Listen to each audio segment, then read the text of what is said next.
Lakshmi bus stand ନଥିଲା ନାଇଁ Lakshmi bus stand ଆମ ଓଡ଼ିଶା ବିନୋଦ ଗାର୍ଡ ନଥିଲା ଅଲଗା ବିଜେଡି ସରକାର ଥିଲା। ହଁ ଥିଲା। ତ ଆମ କୁନ୍ଦା ବ୍ଲକ ପାଇଁ କେତେଟା ଲକ୍ଷ୍ମୀ ବସଷ୍ଟାଣ୍ଡର ପ୍ରୋଭିଜନ ଥିଲା ଆଉ କେତେଟା ହେଇଛି ଆଉ କେତେଟାର ବିଲ୍ ଆପଣ ତାଙ୍କୁ ତା ବିଷୟରେ ନଲେଜ ଦେଖନ୍ତୁ କୌଣସି ଇନଫର୍ମେସନ ତ ଆମର ବିଡ଼ିଓଙ୍କ ପାଖରେ ମାଗିଲେ ଦିଅନ୍ତି ନାହିଁ। ତଥାପି ଆମେ ସେଇ କାଗଜ କଲମରେ ନହେଲେ ମଧ୍ୟ ଆମେ ତ ନିଜେ ଦେଖୁଛେ ତାର ଗୋଟେ ଜିଲ୍ଲା ସ୍ତରୀୟ କମିଟି ଯୋଉ ଲକ୍ଷ୍ମୀ ଯୋଜନା ଗୋଟେ ଜିଲ୍ଲା ସ୍ତରୀୟ କମିଟି ଯେହେତୁ ଏଇଟା ଟ୍ରାନ୍ସପୋର୍ଟ ବିଭାଗ ଦ୍ୱାରା ପରିଚାଳିତ ସେଠି ଆର୍ଟିଓ ଅଛନ୍ତି ଜିଲ୍ଲାପାଳ ଅଛନ୍ତି ଏଭଳିଆ ଗୋଟେ କମିଟିଟେ ଅଛି। ସେଇ କମିଟିକୁ ପ୍ରପୋଜାଲ ଏମାନେ ପଠାଇଛନ୍ତି ଚିଠି ବି ଥିଲା ପଞ୍ଚାୟତ ସମିତି ତରଫରୁ କୋଉଠି କୋଉଠି ବସ୍ ଷ୍ଟପ୍ ହେଇପାରିବ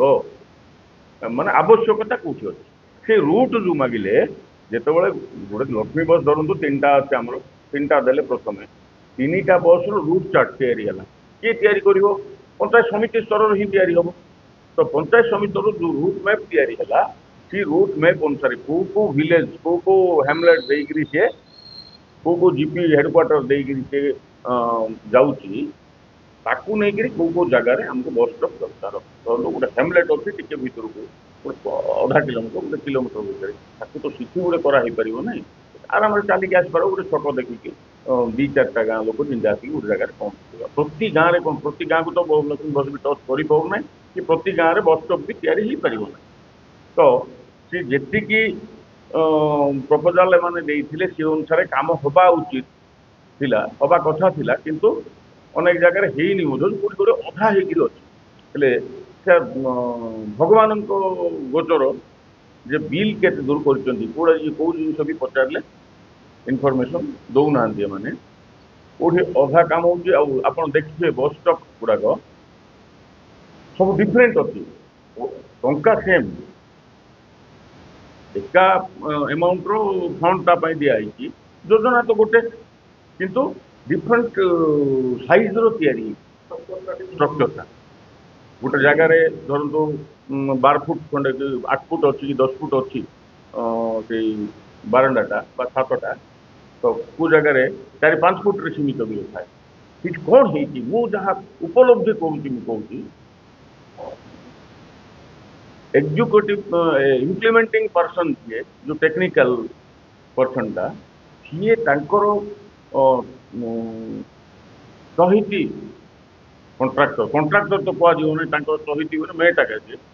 ସେ ମେଟ୍ ଯଦି କାମ କରୁଛନ୍ତି ସେଠି ଛୋଟ କରିକି ମଧ୍ୟ କରେଇ ଦେଇକି ଫୁଲ୍ ବିଲ୍ ଦେଇଦେଉଛି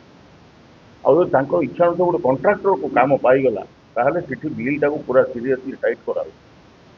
ଆଉ ସେ ସାହସ ନ କରିବାର ସେ ନେକ୍ସଟ କାମ କରିବା ପାଇଁ କାମ ମାଗିବା ପାଇଁ ସେ ସାହସ କରିବାକୁ ହବ ନାହିଁ ଏଇଭଳିଆ ନୀତି ଆଦର୍ଶରେ ଏଠି ପ୍ରଶାସନ ଚାଲିଛି।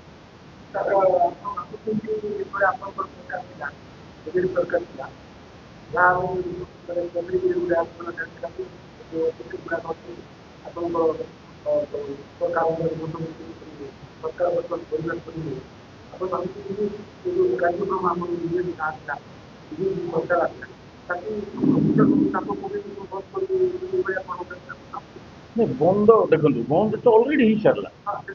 ଆମ ଓଡ଼ିଶା ନବୀନ ଓଡ଼ିଶାରେ ପ୍ରଥମେ ଯୋଉ ମୁଁ କହୁଥିଲି ଷ୍ଟାଟସ୍ ରିପୋର୍ଟ ମାଗିଥିଲେ କାମ କେତେ ଦୂର ହେଇଛି କେତେ କାମ ସମ୍ପୂର୍ଣ୍ଣ ହେଇଛି କେତେ କାମ ଅନଗୋଇଂ ଅଛି କେତେ କାମ ଷ୍ଟାର୍ଟ ହେଇନି ସେ ରିପୋର୍ଟ ଗଲା ପରେ ଟଙ୍କା ଫେରେଇ ଦେବା ପାଇଁ ଅଲରେଡି ଚିଠି କରିଦେଲେ ଗଭର୍ଣ୍ଣମେଣ୍ଟ ନୂଆ ସରକାର ତାକୁ ଚିଠି କରିସାରିଲେ ଯେ ଯାହା ଷ୍ଟାର୍ଟ ହେଇନି ଯୋଉ କାମ ଟଙ୍କା ଫେରେଇ ଦିଅ